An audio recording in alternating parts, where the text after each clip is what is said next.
Hey everybody, welcome back to the channel. So today we're still in the dog days of summer. Right now it's showing 100 degrees outside. Um, Another 100-degree day, consecutive day here in the DFW area. A few rain showers came through last night, did not hit our house though. Everything was north of us, so that sucks. So we're coming up on quite a few days without rain, which the struggle is real. So you guys in the area, you know what I'm talking about. So I'm just going to take you around the yard a little bit and just kind of show you what's been going on, how I've been just managing with what we've got, which is no rain and hot, dry temperatures. So anyway, in the front yard is the Raleigh St. Augustine. You remember we're at height of cut of we're at 3.5 inches. I let it get a little taller and then bring it back down to about 3.5 inches. It's doing really well. I'm very happy with it. We're starting to get some fill-in areas and just trying to alleviate the hot spots. Now, one thing that I'm really doing a lot more of this year is not using my irrigation system. So I use my irrigation system, here and there and stuff like that. It's just not my go-to. My go-to is actually this AquaJoe sprinkler. So it's just one of those types of sprinklers that, waves back and forth. However, I really like it because you can actually control the edge nozzles. There's 3 edge nozzles on it that you can turn on or off. So depending on what part of the lawn I have it on, I can either shrink that wave down or expand to a wider throw. It's made out of metal. It's a little bit heavier than the plastic ones. Actually, it's lot heavier than the plastic ones.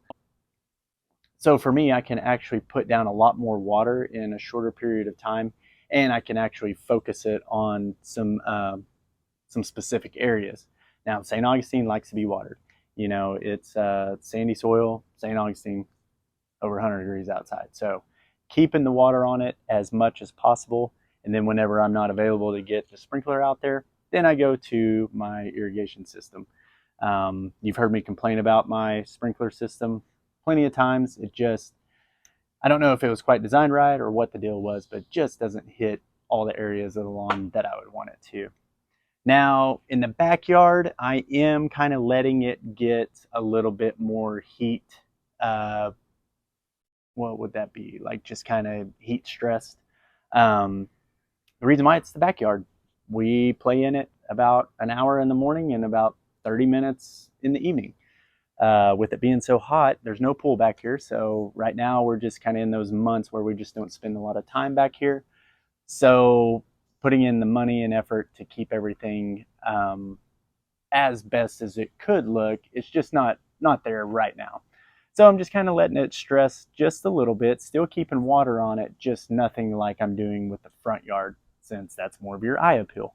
So we're coming up to the end of summer. I haven't quite decided if I'm going to do one high to cut reset on it or not.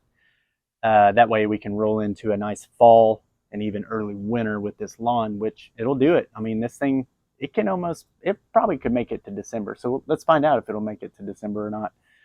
But today I gave it a huge soaking. I put every hose and sprinkler on it, just try to get a 1/2 inch down. We're going to be heading out of town soon, so I just wanted to get a nice soaking in, just because there's no rain in the forecast. So we're on pace to get up there on one of the highest consecutive days over 100 degrees. So that's what we're dealing with. That's just part of the game here in Texas. That's what we got to deal with. So once the summer starts tapering off, this Bermuda will come back. It always does. And we'll just take it into the fall. Now, right now I'm just out here working on the Husqvarna 430. As you can see, it's a little bit dirty, so I'm just going to give it a little bit of a clean in here. And then I'm actually going to take the fairway kit off. The problem is these blades right here, they bind up. They just get so much residue or so much debris underneath them that the blades kind of bind up and they'll fix and get stuck.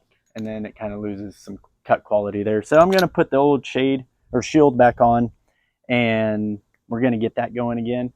Basically because the height of cut isn't as low as what is needed for the fairway kit.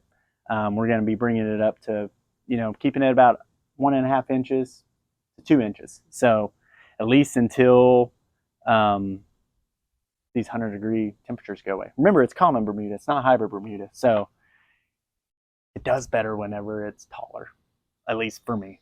So that's what we're going to do today. Anyway, that's all that's been going on so far. We're just trying to survive the summertime and get it to fall, get those temperatures back down, at least give us some 90s and some rain, and take this thing into the fall. So anyway, if you got any questions about anything or comments, leave one down below. Thank you all for stopping by, and we'll see you on the next video.